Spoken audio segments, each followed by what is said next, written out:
Hello friends, welcome to southern food five channel. இன்றைக்கி என்னென்ன ஸ்பெஷல்னு பார்க்கலாம். நானாக வீடியோவில் மெகுல் வளர்ந்து சேட்டையெல்லாம் கம்மி பண்ணுறது இருந்தால் தாங்க ரெசிபி வீடியோவே போட முடியும். ஏன்னா அவன் என்னை வந்து சுத்தமாக வீடியோ எடுக்கவே விட மாட்டான். அட்லீஸ்ட் இதுவாது ஒரு கன்டினியூட்டி இருக்குமேன்னு போட்டு வரேன். டெய்லி ஒரு ரெசிபி பாருங்கள். நீங்கள் வீட்டில் இத்தனை வகையாக செய்ய முடியலன்னா கூட இங்கே பார்த்து என்ஜாய் பண்ணிக்கோங்க. இன்றைக்கி வந்து க்ளே பாட்டில் பண்ண சாம்பாருங்க.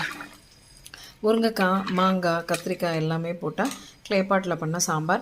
அப்புறம் இன்றைக்கி ஃப்ரைடே உங்களுக்கு நல்லாவே தெரிஞ்சிருக்கும். நான் வந்து லெமன் ரைஸும் போட்டுவிட்டோம் காமிக்கிட்டோங்களா. ஸோ இதுக்கப்புறம் நமக்கு வந்து சூடாக சாதம் இருக்குது. மெயின் கோர்ஸு, சில சமயம் சைட் கோர்ஸு. நான் வந்து இப்போ என்னென்னு சொல்லி காமிக்கிறேன். இன்றைக்கி என்னென்ன ஸ்பெஷல் பார்க்கலாங்களா. பீன்ஸ் பொரியல், நான் வந்து இன்றைக்கி லெமன் ரைஸும் அதுக்கப்புறமா வந்து பொட்டேட்டோவும் பண்ணேன். அதுக்கப்புறம் மோரில் கூட நம்ம அந்த ஜீரா இதெல்லாம் போட்டிருக்கோம். அப்புறம் வந்து ரசம். இதுதான் நம்ம வீட்டில் இன்றைக்கி எல்லாம் ஸ்பெஷல். நீங்கள் என்ன பண்ணீங்கன்னு சொல்லி கமெண்ட்டில் ஷேர் பண்ணுங்கள். இந்த பொட்டேட்டோவில்